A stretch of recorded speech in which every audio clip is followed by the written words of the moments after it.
Alright, so I got a good question from someone yesterday on my Alpha Legion video. Wait, the Alpha Legion in Dawn of War act completely different from the Alpha Legion in Modern 40k. What the fuck is going on? And this all relates back to my video talking about when 40k had a massive tonal change. As well as a lot of the stuff we associate with a lot of the different factions within 40k now, not existing back in 4th edition. You see, Dawn of War was made during 4th edition 40k, a time where we didn't have a lot of the backstories that we have now in modern 40k. And in fact, back then, we didn't have much to go on for a lot of the different sub-factions within the different factions of 40k. Back in 4th edition, the Alpha Legion wasn't the stealthy operatives and I am Alfarius people that we know now. They were mustache-twirling villains. You know, guys like this. My plan went off without a hitch, Ultramarine. You'll never find where I've hidden the demonic fortress. That was the Alpha Legion's character, basically, for a long time, until the Horus Heresy book Legion came out and actually defined who they were.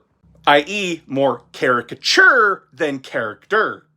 It's why it can be so jarring going back and reading a ton of the old stuff from Warhammer.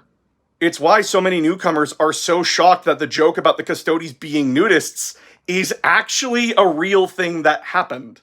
Now, the Custodes back in 1st edition weren't actually nudists, but they did walk around the Imperial Palace only wearing their helmets and leather thongs, basically. Which, is sorta still canon. It wouldn't be until 5th edition is where we actually started learning about all these different characters, all these different sub-factions, and so on. And it wouldn't be until late 7th edition, early 8th edition, where we saw these characters be expanded along with the book series, The Horus Heresy, which would give a lot of needed character to a lot of the Traitor Legions and a lot of the Space Marine Legions that didn't get their own codexes like the Dark Angel, Space Wolves, and Blood Angels. Along with Games Workshop pushing a lot more Xenos books and giving us much more characters for the Eldar, the Tau Empire, the Necrons, etc.